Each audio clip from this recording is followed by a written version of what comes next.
The morning I opened the floodgates, the sound was deafening like a roar from the earth itself.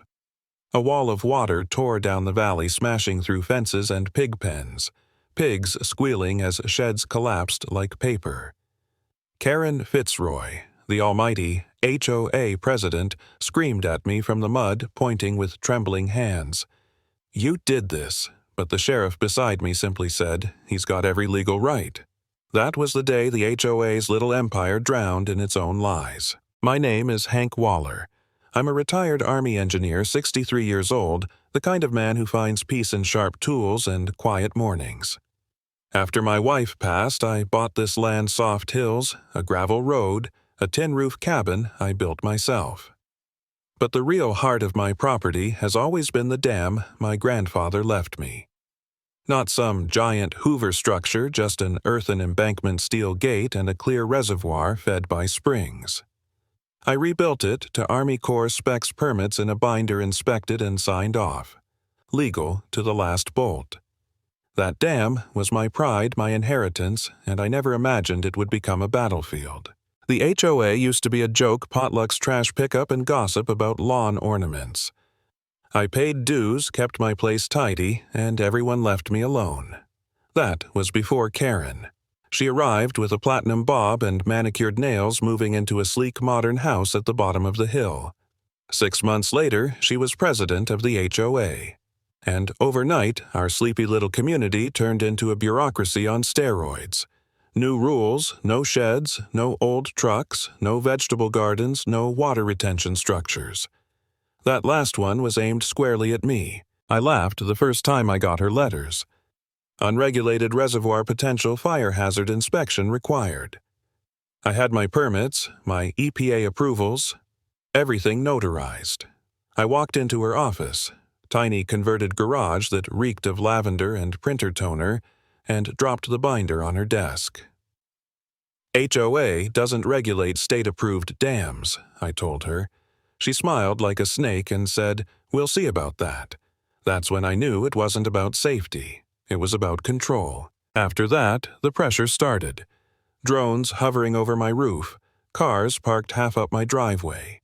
Signs rewritten to include all private water features must undergo quarterly review. Then, one morning, I heard diesel engines. I walked to the ridge and saw bulldozers carving up the valley below my dam.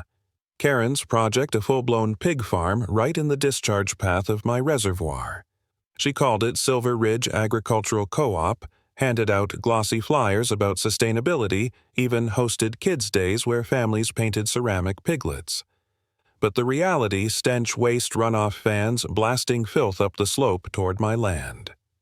Within days, I couldn't sit on my porch without gagging. My old shepherd Boone refused to step outside, and the water started to change. I tried everything the right way. Called zoning, they told me the land had been reclassified by a private HOA petition. Filed a complaint with the EPA hotline, they said 6 to 8 weeks. Neighbors turned their backs. At the HOA meeting, Karen stood at a podium under a projector screen spinning her pig farm into a fairy tale. I stood up with photos, water samples, EPA maps. She cut me off with that fake smile. "Thank you for your opinion, Mr. Waller. Moving on." The applause drowned me out. I walked out of that room feeling like a ghost, invisible, already convicted. That night I sat on my porch with a bottle of bourbon and asked myself if maybe I was the crazy one. Maybe I was just an old, stubborn man fighting progress. Maybe Karen was right. The smell of manure drifted up the hill and my dam loomed in the moonlight, steady and silent. For a moment I wanted to give in, sell the place, leave. But then I remembered what my father used to say: when someone spits in your face and calls it rain, that's when you build an umbrella out of steel. I wasn't done. Not by a long shot. The turning point came when I met Rachel, a water board investigator. She didn't smile or pat me on the back. She read my binder, nodded, and said, "You've got 2 things. Karen, doesn't documentation and gravity." That's all I needed. I doubled down. Flew my own drone, photographed hidden pipes, tested water pH, marked GPS coordinates. My cousin Mitchell, an environmental lawyer, dug up the zoning records. He found the vote to rezone conservation land had never been logged, the consultant who signed off on it didn't exist, and the address was a UPS box. It wasn't just shady, it was fraud. Karen retaliated. Security cameras went up pointed directly at my dam. She mailed me cease and desist letters accusing me of trespassing. A fake compliance officer in a golf shirt tried to march onto my land until I told him to come back with a sheriff and a warrant. And through it all, Karen smiled online, posting piglet selfies painting me as the paranoid old man standing in the way of community progress. But the more she pushed, the stronger my case got. Every phony citation, every camera, every letter, it all went into the file. Then came the rain.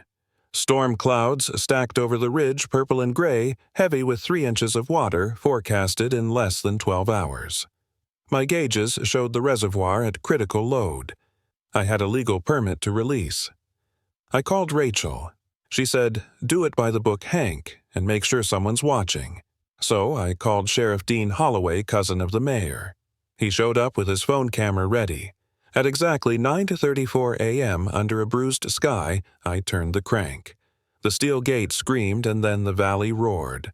The surge ripped downhill like a freed monster. Mulch barriers crumbled, pig pens filled, animals squealed. Workers scrambled with sandbags and hay bales, but it was useless. The main barn buckled, a chemical tank floated downstream, neon foam swirling in the water. Sirens wailed, fire trucks spun in the mud, news vans rolled in.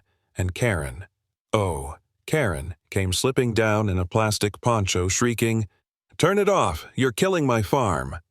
Sheriff Dean stepped forward, voice steady. "Ma'am, he's operating under emergency protocol. This dam is regulated. You were warned." She pointed at me, shaking with rage. I didn't answer. The water did it for me. By nightfall, the pig farm was nothing but twisted metal and knee-deep sludge. Hazmat crews in white suits unearthed illegal waste tanks, broken filters that had never been connected, and a black discharge pipe running straight into the watershed. State officials froze HOA funding. Investigators filed charges. The EPA opened a federal case. Karen's smiling face vanished from Facebook, her name scrubbed from the HOA website. Within a month, she was indicted for falsifying documents, environmental negligence, and grant fraud. Her mugshot made the paper. The Queen of Silver Ridge was finished. I didn't cheer. I didn't throw a party. I just stood on my porch with Boone at my feet, listening to the quiet after weeks of noise. Karen tried to own the land with lies, paperwork, and intimidation. But in the end, she forgot the simplest truth: you can't fight gravity, and you can't outlast a man who refuses to fold. Sometimes justice doesn't come with applause. Sometimes it comes roaring downhill loud, merciless, and undeniable.